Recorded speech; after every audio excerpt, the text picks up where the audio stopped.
Imagine for a second that it's the middle of the night. The world is completely quiet. Your phone is just sitting there on the nightstand, screen totally dark. Now, in our modern lives, a late-night notification ping could literally mean anything, right? A random meme from a friend, a breaking news alert, maybe just an app updating in the background. We are so incredibly used to the constant buzz of technology, but every so often, a story comes along that takes those everyday digital habits and just turns them into something profoundly moving. Welcome to This Explainer. Today, we're looking at a story that starts with a simple phone notification in the dead of night, but completely unravels into one of the most beautiful testaments to human connection you will ever hear. Okay, let's dive into this, because an impossible mystery sits at the absolute center of our story today. How do you get a message from someone 3 hours after they've died?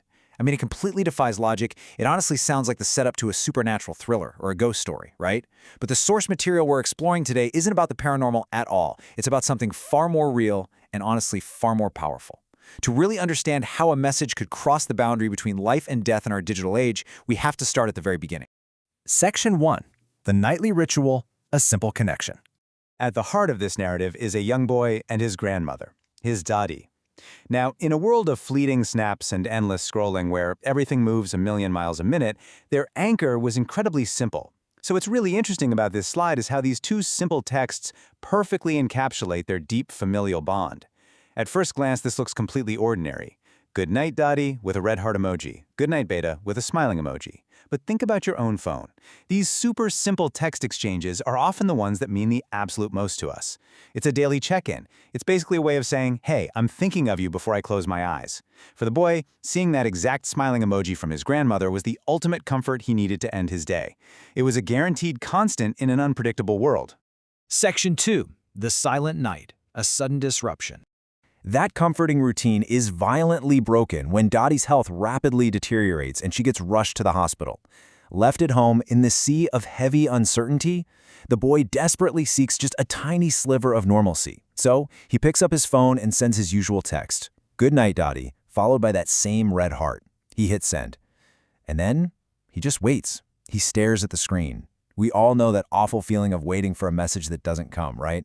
That anxiety of being left on red. Only this time, the stakes are literally life and death. The minutes tick by. No smiling emoji, no good night Beta. The silence from his phone is completely deafening. Overcome with sadness and anxiety about his grandmother's condition, he eventually falls into a restless sleep to a totally silent phone. Section 3. The Impossible Message, Waking Up to Shock. When the boy opens his eyes the next morning, the heavy reality of his grandmother being in the hospital immediately rushes back. He quickly reaches for his phone to check for any updates from his family. But what he sees on his notification screen completely paralyzes him. There it is, a new message. From Dotty. Good night, Beta, with the smiling emoji. The exact same comforting message she always sends. But look closely at the timestamp. It was received at exactly 2 a.m., in the absolute dead of night, long after he had fallen asleep. The cold, precise nature of technology clashes violently with the intense mystery of the sender here. I mean, how could she text him at 2 a.m. from a hospital bed? Let's move TSC and see how this builds, because the timeline of events here is absolutely heartbreaking. When the boy speaks to his family, the devastating reality sets in. Dotty actually passed away at the hospital at 11 p.m. Her struggle had ended hours before the night was even over. Yet at 2 a.m., a full 3 hours after she had taken her last breath, the boy's phone lit up with her message. He is literally holding a text sent by someone who was already gone. Section 4. Love Beyond Death, The Revelation. Caught between this profound grief and shocking confusion, his father sits him down and explains, "Your grandmother set an automatic message months ago, so you would always feel she is with you." So the crucial point is, Dotty knew. Perhaps she knew her health was failing long before anyone else even realized. And in her final months, she wasn't consumed by fear. She was thinking about her grandson. Think about how much older generations can struggle with smartphone settings, right? It's like a giant puzzle for them sometimes. Yet she went completely out of her way to figure out how to use a scheduled automatic messaging feature, just to ensure her boy wouldn't feel abandoned in the dark. Hearing this, the source tells us the boy simply breaks down in tears. And honestly, how could you not? Imagine the massive emotional release of that moment. Those tears aren't just tears of grief for her passing. They are tears of overwhelming realization. He's realizing the incredible, unimaginable foresight of his grandmother's affection. He's realizing that even as she was preparing to leave this world, she was carefully, intentionally putting things in place to protect his heart. It wasn't just a text message anymore, you know? It was a final, eternal embrace sent straight through the digital ether. And this brilliantly illustrates the core message of our explainer today. True love doesn't end even after death. We so often think of technology as something that disconnects us.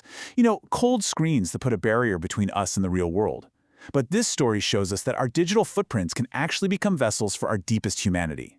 Dottie used the cold, calculating zeros and ones of a smartphone to deliver a piece of her soul, proving for sure that physical absence is absolutely no match for a love that is intentional and enduring. Which leaves us with something very, very important to think about. We've seen how a single, ordinary text message can carry the weight of an entire lifetime of love. It's so easy to take the elders in our lives for granted, to assume we have countless tomorrows to send that message or make that quick call. So ask yourself, who is the person you need to send a goodnight text to tonight? Don't wait for an automatic schedule to do it for you. Reach out to them while you still can. Thank you so much for joining me for this explainer, and I really hope this story stays with you the next time your phone lights up in the dark.